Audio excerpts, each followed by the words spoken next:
बिस्मिल्लाहिर्रहमानिर्रहीम। अस्सलामुअलैकुम।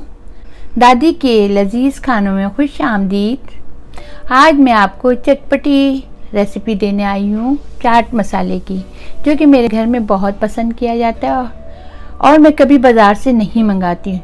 आप भी बनाएंगे तो कभी बाज़ार से नहीं मंगाएंगे। एक दफ़ा बना लो, महीनों चलते हैं। अगर आपको मेरी वीडियो अच्छी लगे इसे ज़रूर लाइक कीजिए, मेरे चैनल को सब्सक्राइब कीजिए, बेल आइकन के बटन को प्रेस कीजिए, फैमिली और फ्रेंड्स में शेयर कीजिए। अब चलते हैं हम अपने इंग्रेडिएंट्स की तरफ। मेरे पास इस प्लेट में वो मसाले हैं जिन्हें मैं रोस्ट करके पीसूंगी।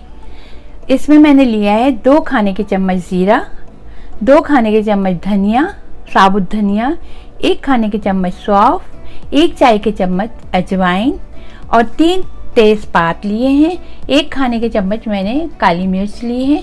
4 अदद मेरे पास लौंगे हैं। 1 दालचीनी का टुकड़ा है 2 इंच का और तकरीबन 15 लाल मिर्च है मेरे पास।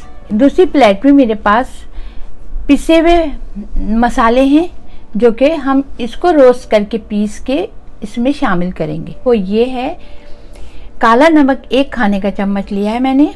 सफ़ेद नमक मैंने आधा चाय का चम्मच लिया है और मेरे पास टाटरी जो है 1 चाय का चम्मच और सोट जो है मेरे पास 1 चाय का चम्मच है।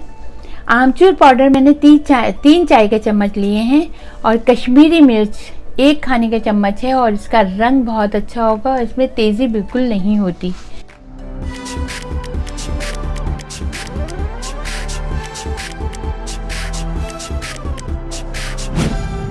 ये कुछ मसाले जो हैं इनको मैं पहले रोस्ट कर लूँगी। मैंने चूल्हा ऑन कर दिया है, मेरा पैन गरम है। हमेशा मीडियम आग पर इसको रोस्ट करूँगी और जब इसमें से खुशबू आने लगेगी और इनके रंग चेंज हो जाएगा, फिर मैं इनको उतार लूँगी। बिस्मिल्लाहिर्रहमानिर्रहीम। चम्मच चलाते रहेंगे, क्योंकि चम्मच चलाएंगे तो ये जलेगा नहीं। जब तक हम भूनेंगे जब तक चम्मच चलाएंगे।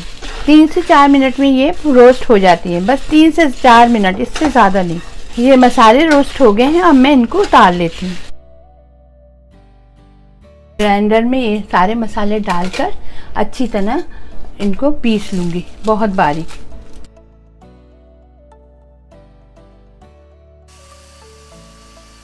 ये मसाले मेरे बहुत अच्छी तरह पिस गए हैं। ये मैं सारे मसाले इसमें शामिल कर देती हूँ। मिलाकर इनको भी पीस लेंगे ताकि ये एक जान हो जाए और मिक्स हो जाए।